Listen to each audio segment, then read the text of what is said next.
Alors, c'était ce qu'on considérait, nous, à l'époque, dans notre classe, euh, comme le minimum à savoir maîtriser, d'accord, pour l'examen. D'accord, donc c'est un ensemble, on va dire, de mots-clés par matière. D'accord, je vais vous partager ça, je le mettrai dans la classroom, mais je vais vous montrer déjà à quoi ça ressemble. Ok.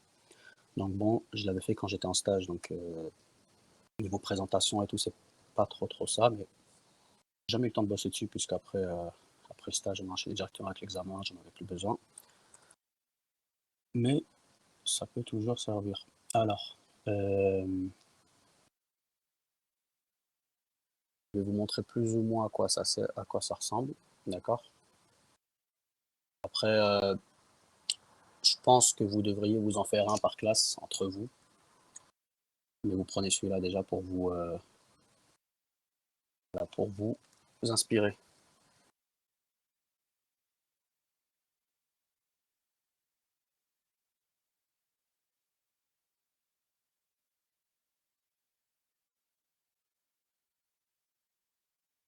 Alors,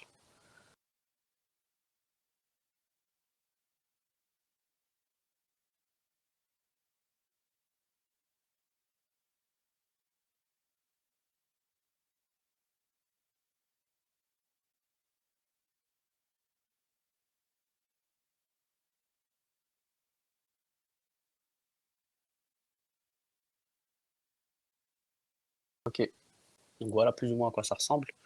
Bon, là c'est juste la première page, donc on s'en fiche. Euh, Donc, en gros, l'objectif, c'était de réussir. Donc ça, c'était dans les 11 derniers jours de l'examen. Donc, c'était à peu près à notre retour. Donc, je les prépare en stage. Donc, comme on avait fait, j'avais envoyé un mail à tout le monde en disant les sujets principaux par matière. D'accord. Donc, on avait pris notre planning. Bon, pour le TSSR, il y a à peu près 15 matières, on va dire. D'accord. Avec certaines qui sont un peu plus importantes que d'autres. Euh, le but, c'était d'avoir ce qui semblait le plus important comme notion clé par matière. D'accord. Donc j'ai reçu les mails de plus ou moins tout le monde qui était à l'époque avec moi en formation. Et à partir de là, on en a fait voilà, une sorte ouais, de résumé un petit peu. Disons,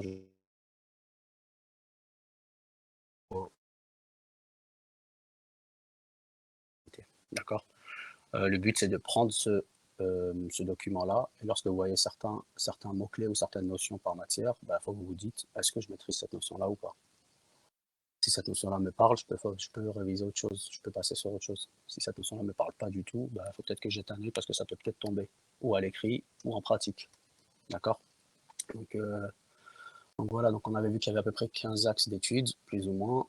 Euh, Ensuite, on avait fixé des sortes de coefs par matière. Alors les coefficients, c'est pas des coefficients de notes, hein. C'est des coefficients de probabilité que ça puisse tomber ou à l'écrit ou à l'oral. Mais bon, faut pas spécialement tenir compte, d'accord. Mais il y a des matières qui sont plus importantes que d'autres. Par exemple, il y a plus de chances de tomber sur de l'Active Directory. Voilà. Donc après, ça assure ou dans l'ordre ou pas, hein, d'accord. C'est selon les matières avec lesquelles vous avez le plus de facilité ou pas, d'accord.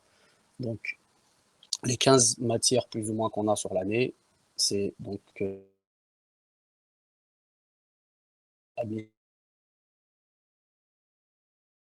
donc, je pense que vous avez dû faire que du 10, d'accord, puisque Windows 7 n'est plus supporté.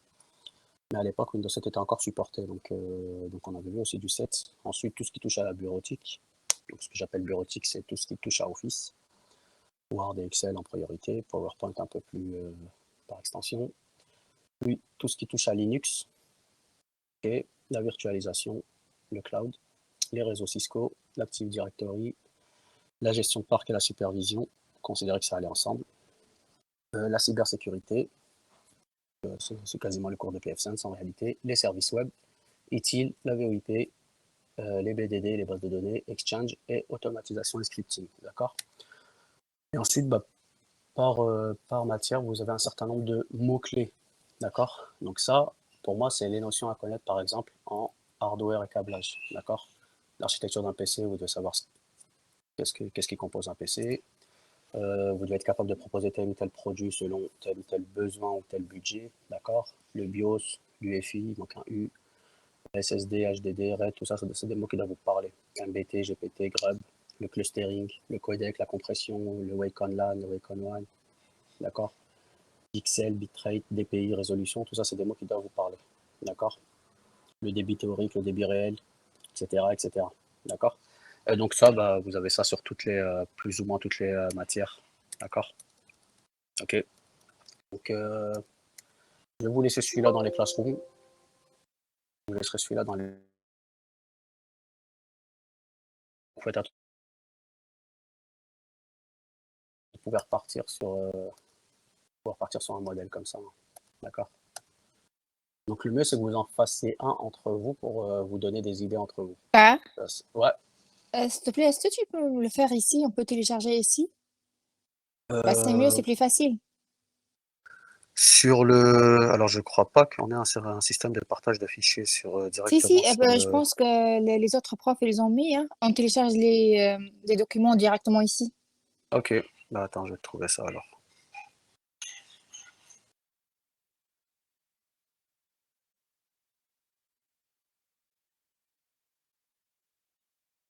Non, je vous mettrai le lien du Drive. Ça sera encore plus rapide que la Classroom. Il y aura juste qu'à faire. Clic droit et coller. Alors.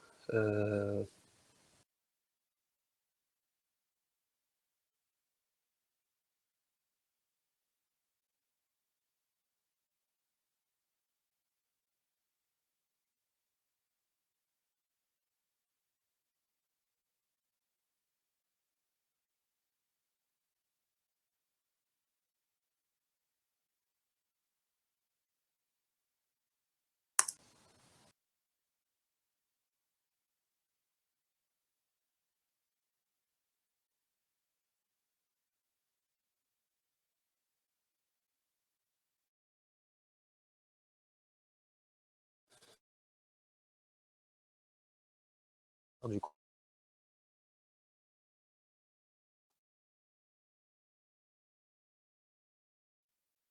Ensuite, quoi d'autre? Ouais, je pense que c'était tout. Euh,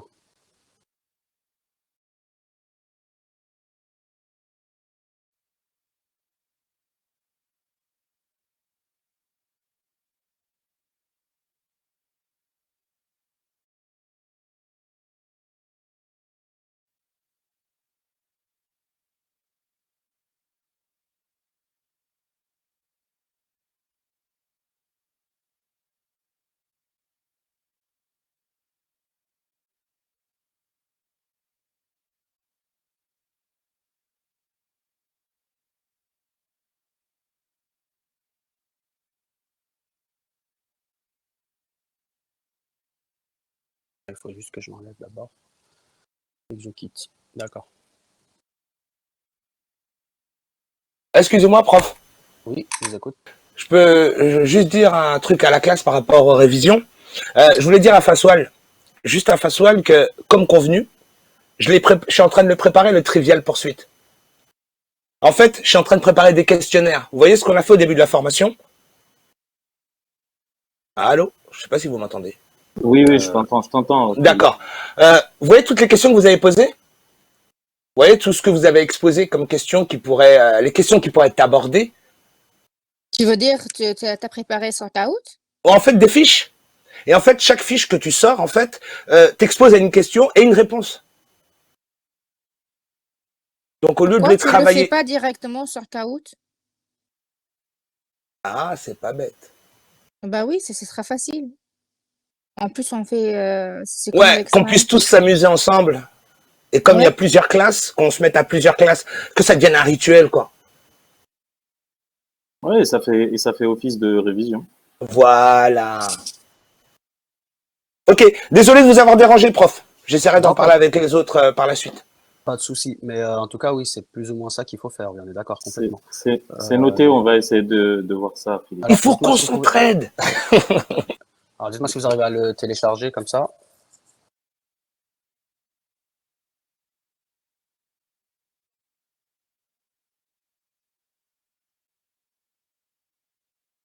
Oui, c'est bon, c'est fait. Ok, nickel.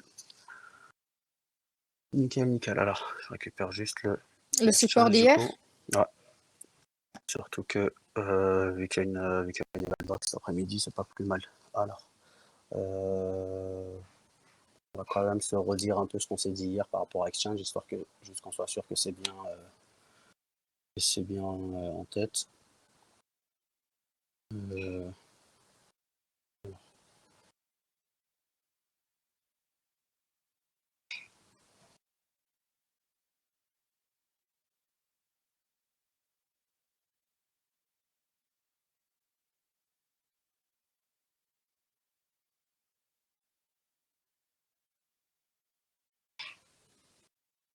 alors, est-ce que tout le monde a récupéré celle de la révision? Je sais pas s'il charge de présentations en même temps. Moi, c'est bon. Le support Moi, de c'est bon, Google. j'ai téléchargé. Ok, ça marche.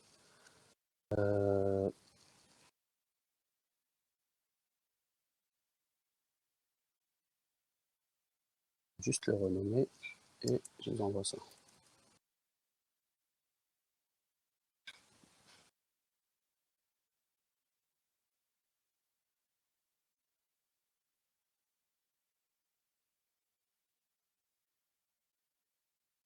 Monsieur Tar, hier, il y avait des absents sur les TSSR 16, parce que là, hier, on était 30 et aujourd'hui, on est 33. Non, il n'y avait pas d'absent. C'est Enfin, il y a... moi, je pense que je compte pour deux vu que j'ai deux connexions en cours. Ah, ok, d'accord, bah, c'est bon. Et il y a peut-être quelqu'un d'autre qui a une double connexion en cours. Donc, non, hier, il n'y avait pas d'absent.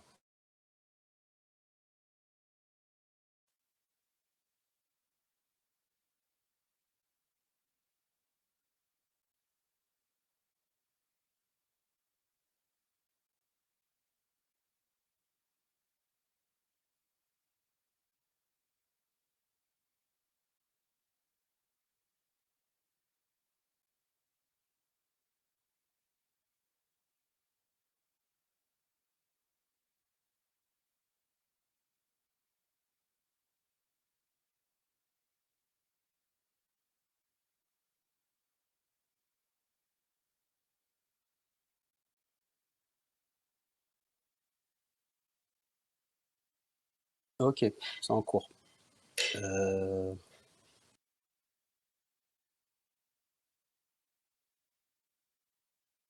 Du coup, par rapport à ce qu'on a vu hier,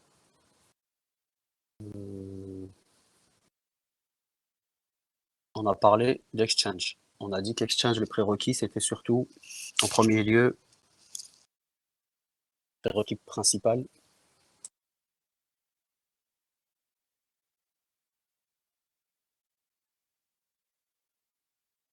Exactement, un AD. Microsoft part du principe que tout le monde fonctionne en domaine. Donc, il y a pas mal de services de Microsoft qui ne sont viables que si vous avez un domaine. D'accord. Donc, un AD, c'est un prérequis. Sans ça, vous ne pouvez pas installer Exchange. D'accord.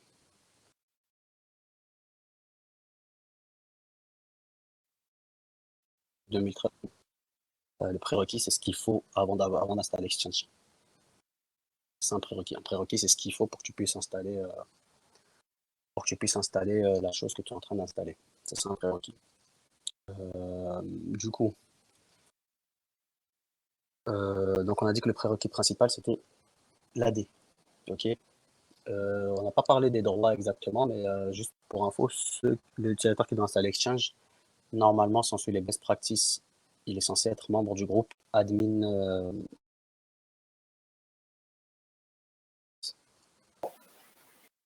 D'accord. Alors, une deuxième VM, ça c'est si tu fais un lab Yubi. D'accord. Pour nous, oui, il va nous falloir un serveur.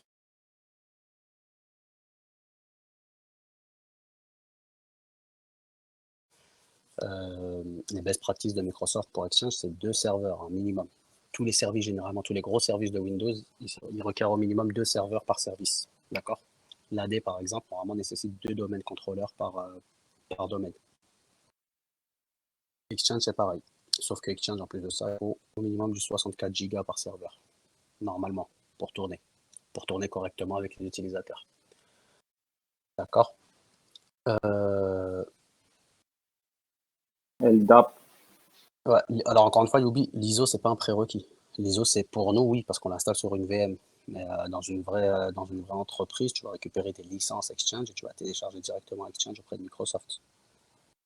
Ça, c'est des prérequis qui n'existent que pour nous, puisqu'on est en train de faire du lab. Donc, ouais. Donc, ensuite, par rapport à l'AD, si je devais rentrer plus en précision sur l'AD, oui, les 3 protocoles qui nécessitent l'AD, c'est LDAP, DNS et Kerberos. Kerberos. D'accord? Sans ces 3 protocoles-là, vous ne pouvez pas avoir d'Active Directory. D'accord? Puisque le DNS vous permet d'avoir une gestion des noms des machines et des utilisateurs. Le LDAP, ce qui vous permet d'avoir un annuaire, c'est un protocole de gestion d'annuaire. D'accord? Et le Kerberos, c'est ce qui vous permet de faire ce qu'on appelle du triple A. Okay? Triple A qui veut dire authentification, autorisation et accounting. Ok, à la limite, vous n'avez pas besoin de retenir forcément pour le triple A. Mais si vous allez en bac plus 3, bac plus 4 et que vous faites de la cybersécurité, vous verrez, on vous parlera pas mal de triple A. D'accord? C'est des techniques d'authentification. Kerberos en fait, TACAX en fait, d'accord? C'est le protocole de Cisco. Radius en fait, c'est un ancien protocole qui peut encore être utilisé de temps en temps, d'accord? Donc, c'est ces protocoles-là qui vous permettent de vous loguer et d'avoir une traçabilité. C'est ça que ça veut dire l'accounting. D'accord? C'est une traçabilité. Donc, on vous authentifie, on vous autorise et on vous trace. C'est ce qui permet d'avoir des logs, entre autres. D'accord? C'est ce genre de protocole-là. Radius, c'est pour pas mal de choses en réseau, pas que pour la Wi-Fi. Mais parmi les protocoles qui tournent sur de la Wi-Fi, tu peux avoir du Radius. C'est de l'authentification. Donc, techniquement, tu peux le mettre un peu partout. Tu mets un serveur Radius, c'est ce qui va te permettre de gérer tes authentifications réseau. Généralement, tout ce qui va être authentification système, tu passeras par du Kerberos puisque tu mettras un AD. C'est assez rare de se retrouver avec une sorte d'AD sur Linux, d'accord? L'AD sur Linux, ça n'existe quasiment pas. C'est faisable techniquement, mais ça marche pas très bien. Ok, ensuite, donc, on avait parlé surtout d'outils collaboratifs, d'accord? On avait dit qu'Exchange, auparavant, il y avait une technologie d'IBM qui marchait très bien, d'accord? Notamment via Lotus, qui était numéro 1, mais qui ne s'occupait que des mails, et honnêtement, c'était pas non plus fou. Mais bon, pour l'époque, ça suffisait amplement. Le problème, c'est que les mails ont pris une place tellement importante en entreprise qu'on a commencé à avoir besoin de plus que des mails. D'accord? Et c'est là où Microsoft est rentré un peu dans ce milieu-là, en apportant clairement des outils collaboratifs, c'est-à-dire surtout le partage d'agenda, des contacts, des rendez-vous, des tâches, et du stockage, d'accord? Du coup, depuis une seule solution, vous avez accès à tous les outils collaboratifs en même temps. Et ça, c'est un gain de temps, immense. D'accord? Donc c'est surtout ça, Exchange. Ok. Donc la première vraie version d'Exchange qui s'est vraiment imposée, c'est celle de 2003. D'accord? Donc il y en avait, hein, ça faisait presque 10 ans qu'ils en faisaient, mais celle de 2003, c'est la première qui a vraiment commencé à être réellement utilisée en entreprise. D'accord? Et maintenant, on en est à la version 2019, donc ça fait la 4e version qui tourne que sur du 64 bits. D'accord? Les processeurs qui tournent encore sur une architecture x86, malheureusement, on n'en retrouve quasiment plus, et donc on ne pourra pas installer Exchange dessus.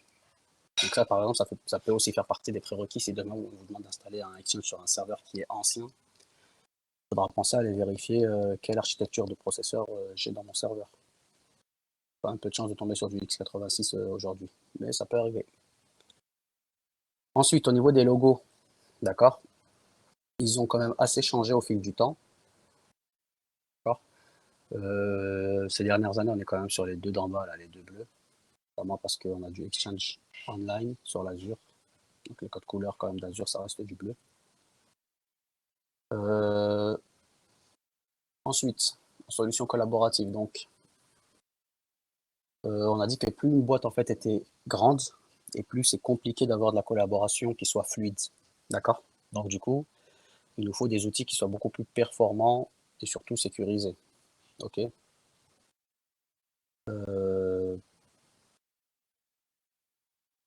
Exchange, eh ben, surtout à présent Teams, c'est ce qui permet de faire. D'accord? Permet de gérer le partage de fichiers, surtout via SharePoint, la VoIP, d'accord?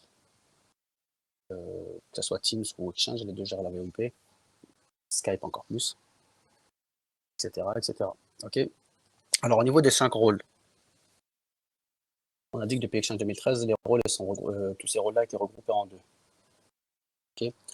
Donc ça fait partie des choses à connaître. D'accord? Les rôles, le MBX, le Transport Hub, le CAS, le Edge et l'UM.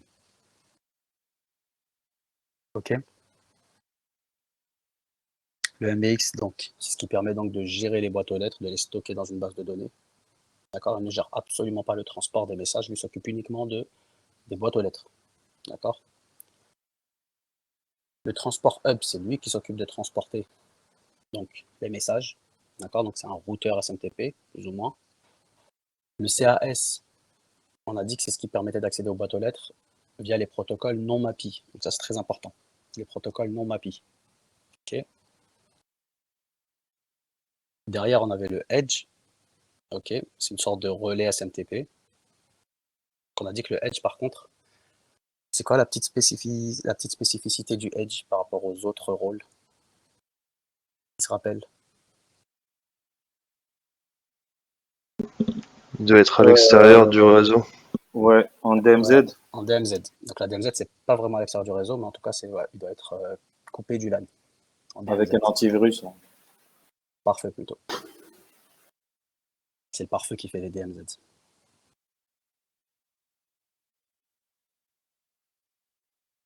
Oui, oui, j'ai vu son message. Donc oui, c'est le pare-feu qui fait les DMZ. Retenez bien ça. Ça, on vous demande comment est-ce que je fais une DMZ. Je mets un pare-feu. Ta DMZ, elle fait plus ou moins partie de ton LAN, hein, d'accord? Même si elle n'a pas accès à ton LAN. Ok? Après, tu n'as pas de définition claire hein, sur les LAN. Selon l'éditeur que tu vas prendre, tu vas avoir une définition plus ou moins différente. C'est plutôt dans le sens où on se rapproche tous un peu de la même chose. D'accord? Si tu prends la définition de Cisco, Cisco te dira que ton LAN, c'est tous les équipements sur lesquels tu peux avoir la main. Ça, c'est ton LAN. Si tu prends cette définition-là, ta DMZ, elle fait partie de ton LAN, même si elle est coupée de ton LAN, par exemple. D'accord? D'autres vont dire que c'est uniquement ton réseau principal sur lequel tu as tes machines et tes serveurs. Si tu prends cette définition-là, ta DMZ est en dehors du LAN, même si le serveur Edge fait quand même partie de tes serveurs. Donc ouais, dans la philosophie, ça fait quand même partie du LAN. C'est juste qu'elle est coupée du reste du LAN, ta DMZ. Parce que techniquement, ton serveur web que tu auras foutu sur ta DMZ, ça reste quand même ton serveur, tu as la main dessus. Et le dernier rôle qui est l'UM, d'accord? Qui permet entre autres ouais, d'avoir accès à ses mails à distance via la OVA, d'accord? Outlook Voice Access. Et de faire une gestion aussi des télécopies, des fax. Ok. Donc ça, c'est les 5 rôles à maîtriser et à connaître sur Exchange. D'accord?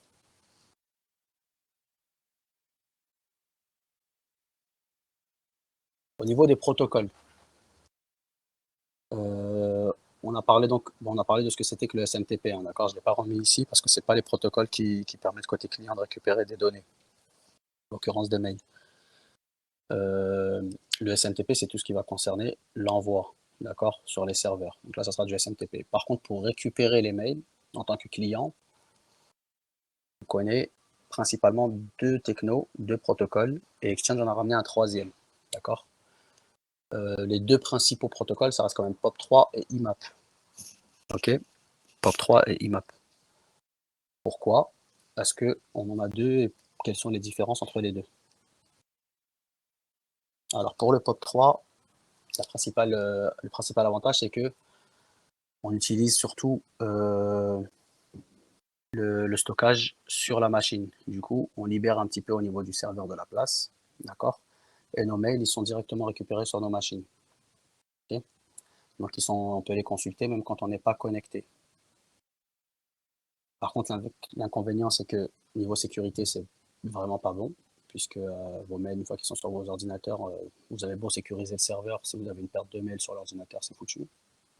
Ok. Et si vous voulez consulter vos mails depuis une autre machine, bah, vous ne pouvez pas, puisque vous les avez déjà récupérés sur la première machine. D'accord? Contrairement à l'IMAP, donc l'IMAP qui a plus d'avantages, d'accord?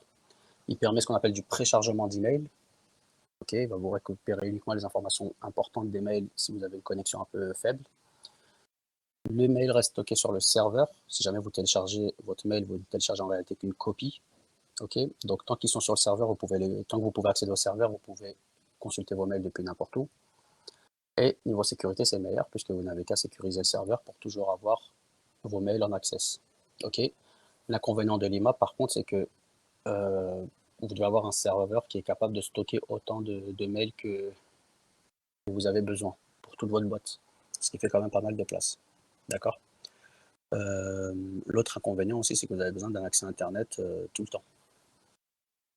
Mais aujourd'hui, c'est plus spécialement un inconvénient, ça.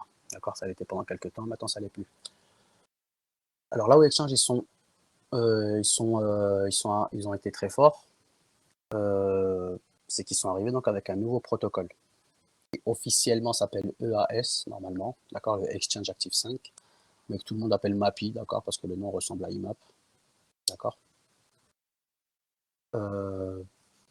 Alors, c'est une sorte d'IMAP amélioré, d'accord. Alors on a dit que c'était surtout un protocole propriétaire qui appartient à Microsoft. Alors qu'est-ce qui permet en plus que l'IMAP, c'est qu'il est capable de synchroniser beaucoup plus de choses. Ok, il synchronise les contacts, les calendriers, les emails. Il permet de faire de la technologie push, c'est-à-dire du travail en temps réel via l'HTTPS, d'accord. Aussi bien pour envoyer de la donnée que pour recevoir de la donnée. Ok. Il permet d'avoir une utilisation de mise en cache via Exchange. On a parlé ce que c'était qu'hier que le cache. Ok. Et au niveau de la sécurité, l'ajout d'HTTPS est quand même énorme. Ok. HTTPS reste quand même une des choses les plus sécurisées aujourd'hui. Même si actuellement, je ne sais pas si vous avez pu voir un petit peu, mais il y a un débat autour des clés RSA. Les clés RSA, c'est ce qui permet de sécuriser les HTTPS et il semblerait qu'il y ait une faille dessus qui a été découverte ces derniers temps. Donc le gros inconvénient du MAPI, c'est que ça ne marche quasiment qu'avec des équipements Microsoft, même si sur certains iOS ça peut tourner, mais c'est pas aussi fluide. Ok. Et le tarif, puisque forcément si vous utilisez MAPI, c'est que vous avez du Exchange qui tourne derrière.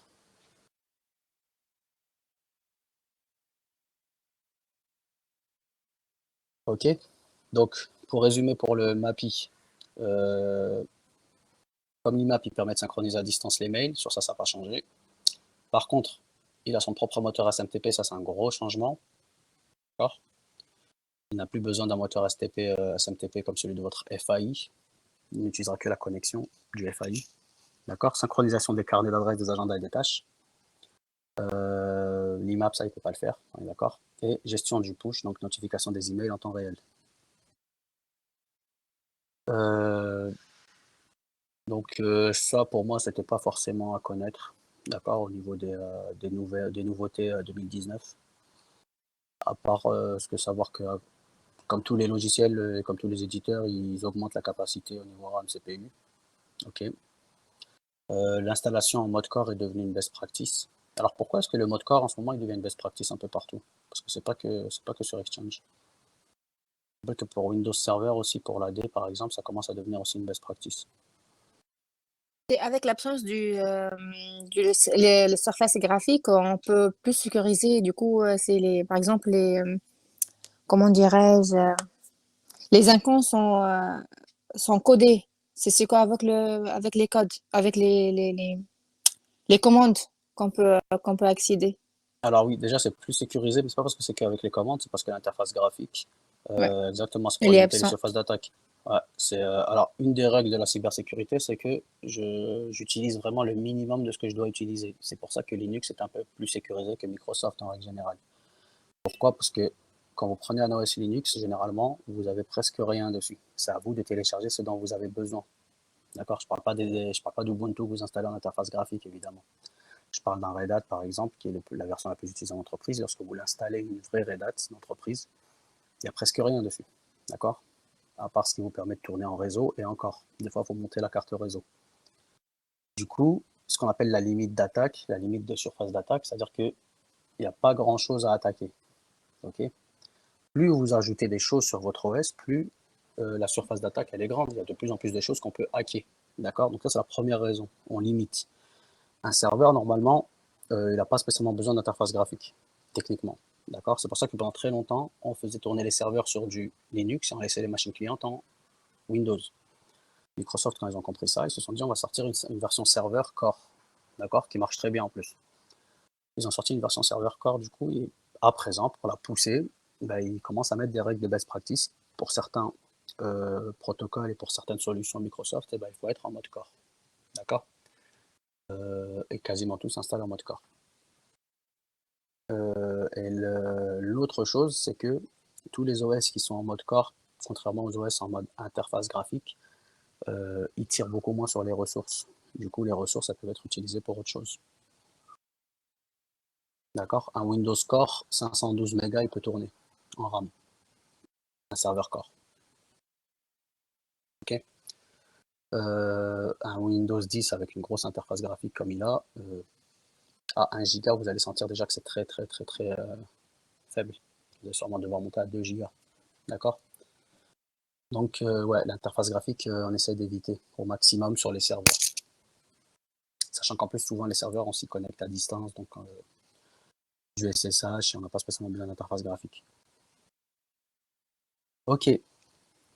Ensuite, on avait vu quoi? On avait vu que on avait parlé de solutions de mise en place de Microsoft Exchange. On avait vu 2 solutions, en réalité, il y en a 3, un mix des 2. On avait dit que... Alors, comment ça s'appelait lorsqu'on installait Exchange en solution locale? Qui se rappelle du mot important à retenir?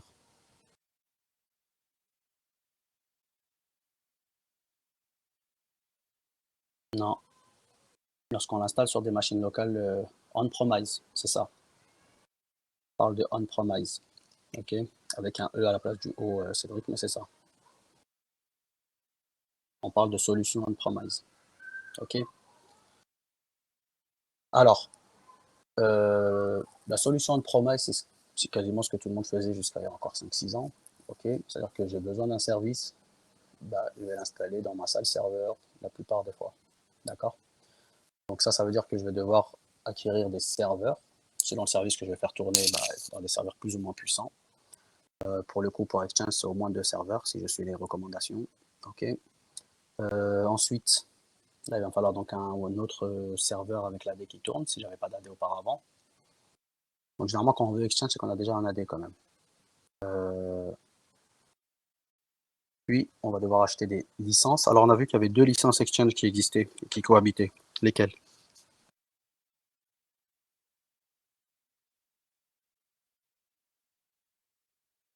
La première, c'est la standard et l'enterprise. Ok. La grosse différence entre les deux, c'est le nombre de bases de données que vous pouvez avoir. D'accord? 5 pour la standard, c'est illimité. Non, c'est 100, pardon, mais c'est quasiment illimité, quoi. Pour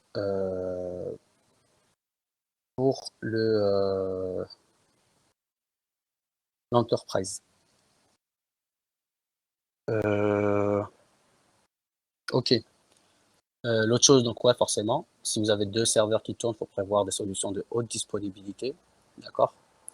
Parce que forcément, hein, mettre 2 serveurs Exchange, ça ne veut pas dire que j'ai de la haute disponibilité, hein.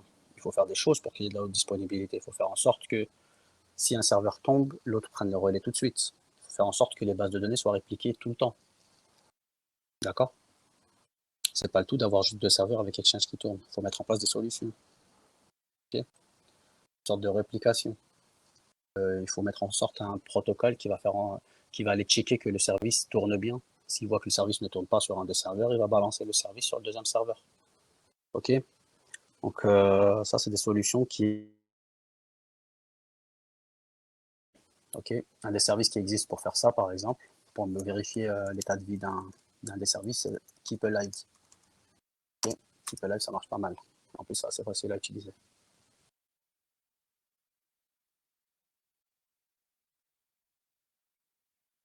Alors, généralement, Keep Alive, ça implique autre chose.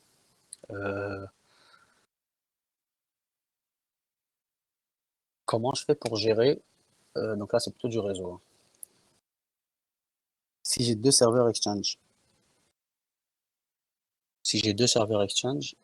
euh, quelle adresse IP j'indique à mes clients?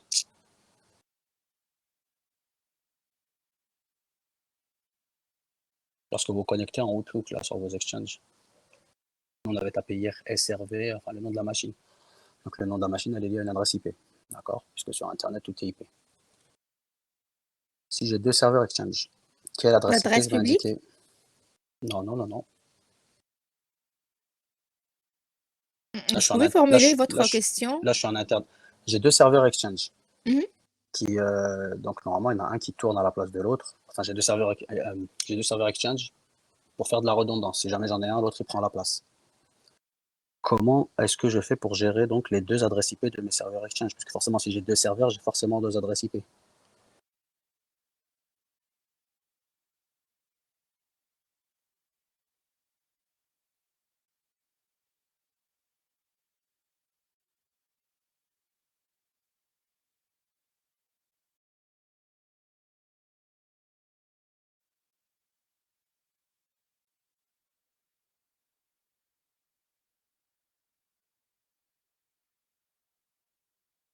Alors, par le biais du nom, par le DNS, c'est faisable, mais c'est pas la meilleure solution.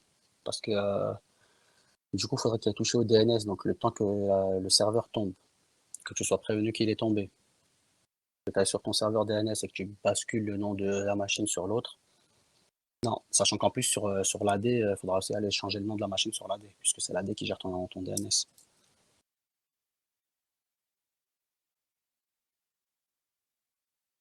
Et il me semble qu'il y a une technique qu'on peut regrouper deux adresses IP en un seul en un seul, non? Oui, ça c'est faisable. On peut Oui, mettre deux adresses IP sur une ça seule, s'appelle comment le technique en fait? J'ai des, oublié le nom. des adresses IP virtuelles. Mais là, pour le coup, ça c'est plutôt sur les routeurs qu'on fait ça, lorsque plusieurs VLAN arrivent sur la même interface d'un routeur. Mais dans l'idée, on n'est pas loin de ce que tu viens de dire.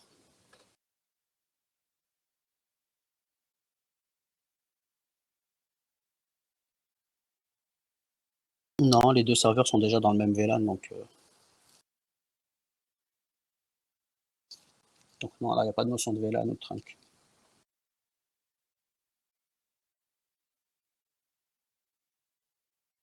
Là, je parle purement en termes d'adressage IP, hein. Je ne suis pas au niveau de la couche 2 des trunks et des.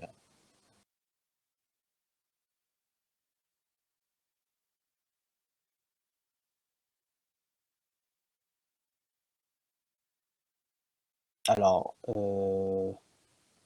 ouais, là, il commence à avoir un début de réponse. On passe par un serveur qui gère le transfert. Alors, qu'est-ce que tu veux dire exactement par là?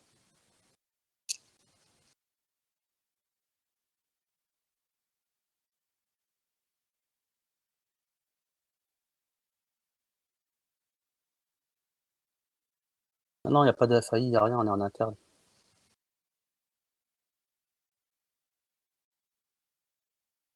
Je parle de la solution de Philippe qui propose de mettre un serveur qui gère le transfert.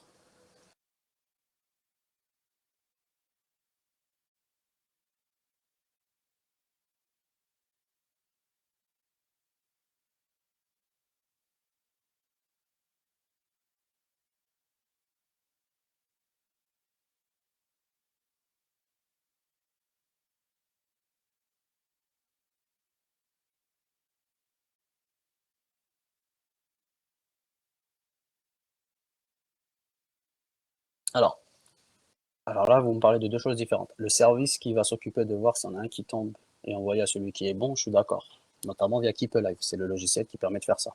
D'accord? C'est le démon qui permet de faire ça. Keep Alive, ce qu'il fait, c'est que Keep Alive il envoie des messages toutes les temps de secondes, c'est vous qui fixez l'intervalle, au serveur numéro 1 par exemple.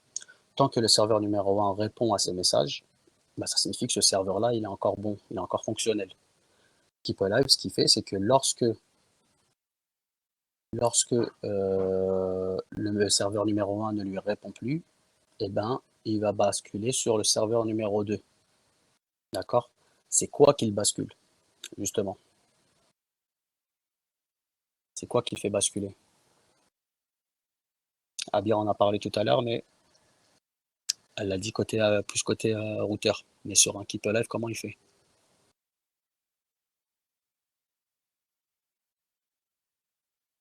Non, il n'y a pas d'agent relais. C'est pour les DHCP, ça. J'ai le principe, mais je sais pas, après, je peux formuler. Il y a un serveur qui va jouer le rôle d'un serveur web, en fait. C'est le même Ouais, principe, non? ouais, tu peux le faire C'est comme lui? ça. Tu peux Oui. mettre directement un serveur web là, mais même sans serveur web, tu peux le faire. Mais souvent, on met un serveur web là, oui. Pour ça, alors ça, c'est plus question sécurité. Mais on peut mettre un serveur web à ce niveau-là, qui pourrait faire ça. Même en local? Évidemment, serveur web, ça ne veut pas forcément dire que je l'ouvre à Internet, hein. Donc, quand tu fais un GLPI, tu as un serveur web, hein. Quand tu Ah fais ton ouais. Exchange, tu as un serveur web, hein. La Exchange, quand on l'a installé, à partir du moment où tu tapes Firefox et tu tapes quelque chose et quelque chose s'affiche, c'est que tu as un serveur web qui tourne derrière. Alors, ce qu'on va faire en réalité, c'est que le serveur sur lequel vous allez installer votre Keep Alive, c'est lui qui va porter l'IP. D'accord? C'est-à-dire que l'IP qu'on va communiquer au client, c'est celle du serveur qui porte le Keep Alive. D'accord? C'est cette IP-là. On Tu peux appelle ça d'ailleurs. expliquer, ça veut dire quoi, le Keep Live? Keep Alive, c'est le logiciel qui permet de basculer Ah, d'une c'est un machine à logiciel. l'autre. Ouais, c'est un logiciel qui permet de basculer d'une machine à l'autre. D'accord? C'est un service Linux. Keep Alive, ce qu'il fait, c'est que c'est lui qui va porter ce qu'on appelle l'IP. C'est la machine qui va porter l'IP de votre exchange. D'accord? Alors, cette IP-là, elle est un peu spéciale. On appelle ça une VIP. D'accord? Une Virtual IP. Et pourquoi est-ce qu'elle est virtuelle? C'est parce qu'en réalité, elle correspond à plusieurs machines. Donc, Keep Alive, ce qu'il va faire, c'est ben, la Virtual IP, il va la mettre sur le serveur 1. D'accord? C'est-à-dire que quand les gens vont taper l'IP que vous allez communiquer, l'IP d'Exchange, bah, eux, ils vont taper cette IP-là. Keep Alive, il va vérifier que le serveur 1, il marche toujours, et il bascule, et il envoie tout le monde sur le serveur 1. D'accord? Quand Keep Alive, il se rend compte que le serveur 1 ne marche plus, et ben la Virtual IP, il va l'enlever du serveur 1 et il va la mettre sur le serveur 2. D'accord? Du coup, les gens, sans le savoir, ils tapent toujours la même adresse IP, mais en réalité, l'adresse IP, elle a changé juste de machine. Et c'est qui permet de faire ça? C'est Keep Alive. D'accord? Donc Keep Alive, il gère ça. Ok? Il gère le fait de faire passer une adresse IP d'une machine à l'autre. Ok? Monsieur, Ouais. ça c'est dans le cadre d'une réplication. Non, c'est dans le cadre de VIP, de Virtual IP pour faire une bascule d'un serveur à l'autre. La réplication, ça veut juste dire que tu répliques ce qui se passe sur un serveur à l'autre. Tu ne gères pas les connexions sur de la réplication. La preuve, je pense que quand tu as fait de la réplication d'AD, tes deux AD avaient deux adresses IP différentes. Tout à fait. La réplication, c'est encore autre chose. La réplication, c'est juste s'assurer que ce qui se passe sur un serveur, il se passe la même chose sur l'autre. En l'occurrence, ouais.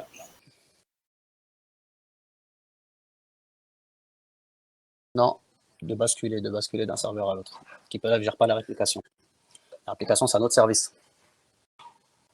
La réplication, c'est un autre service. Non, que de la bascule.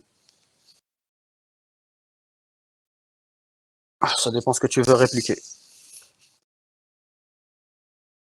Alors l'AD, c'est le service DFS. Des AD, c'est un service DFS. Non, c'est l'AD entier que tu répliques. De toute façon, tu ne peux pas répliquer juste les UO. C'est l'AD entier que tu répliques. Et donc, pour l'AD, c'est un service qui s'appelle le DFS, la réplication d'AD. Pour autre chose, ça sera autre chose. Ça dépend du service que tu répliques. Donc, ce qu'on réplique en réalité, c'est les bases de données. Hein. On est d'accord? C'est ça qu'on réplique. Donc oui, Keep Alive, c'est ce qui vous permet de gérer la bascule. Ok, donc ça à garder, c'est très Monsieur, important. excusez-moi, Oui. j'ai juste une question. Donc, dans le cadre d'un basculement et d'une réplication, donc il y aura d'abord un basculement avant d'avoir une réplication, en fait. Alors, s'il y a basculement, ça veut dire que tu as un serveur qui est mort. Forcément une réplication derrière. Non, tu n'auras plus de réplication du tout. La réplication, Non, c'est mais tant que les deux serveurs tournent. il y a une réplication qui est en place, de toute façon, Ah même oui, si elle chute. Auparavant, oui. Alors attention, Voilà, c'est ça que je dépend. vous... Réplication, ça dépend qu'est-ce que tu fais tourner derrière. Tu peux faire de la bascule sans avoir besoin de réplication.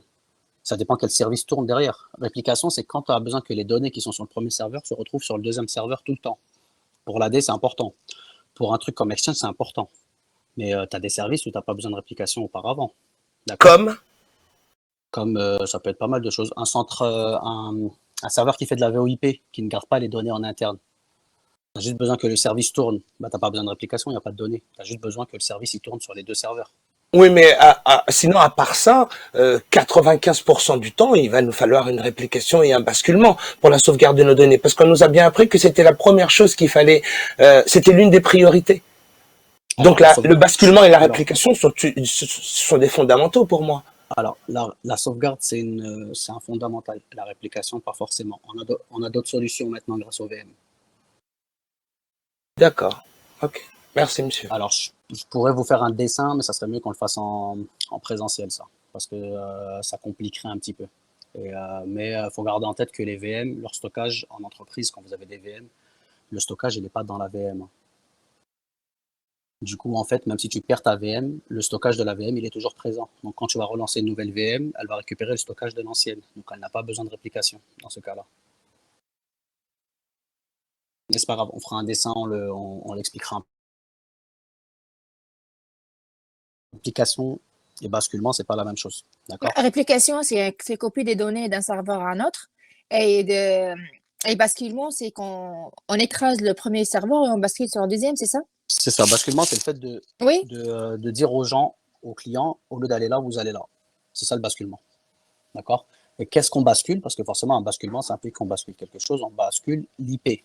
En l'occurrence là, la virtual IP. Parce que c'est une IP virtuelle. D'accord? Réplication, ça veut dire que les deux serveurs en temps réel se partagent les informations. Si je fais quelque chose sur le premier serveur, elle va apparaître sur le deuxième. Et inversement. D'accord? Ça, selon les services et selon comment votre infra est tournée, ce n'est pas obligatoirement de la réplication. D'accord? On n'est pas obligé de le faire tout le temps. C'est ça que je voulais dire. Par contre, la sauvegarde, oui, on est obligé de la faire tout le temps. Mais je peux ne pas avoir de réplication et avoir quand même une sauvegarde, il n'y a pas de souci. Tout va dépendre de l'infra qui tourne derrière.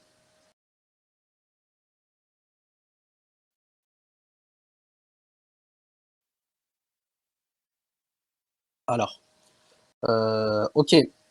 Donc ça, c'était pour rapport à la haute disponibilité, la redondance de serveur. Ok. Alors ça, c'est pas des choses qui tombent au CFIAC, on est d'accord. C'est des niveaux un peu bac plus 4, bac plus 5, la redondance et le. Mais c'est toujours bon à savoir parce que si vous arrivez demain dans une entreprise qui en fait, vous saurez plus ou moins comment ça tourne. Et puis même, vous pouvez très bien proposer ce genre de solution hein, que beaucoup de gens ne maîtrisent pas, pour info. Et on a parlé des licences utilisateurs, d'accord? C'est-à-dire que non seulement vous allez devoir prendre des licences Exchange ou serveur ou data center, peu importe, ou serveur ou entreprise, peu importe. Alors, standard et data center, c'est pour quel type d'OS? J'ai dit, quand j'ai dit standard et data center, c'est quel OS qui propose ou standard ou data center?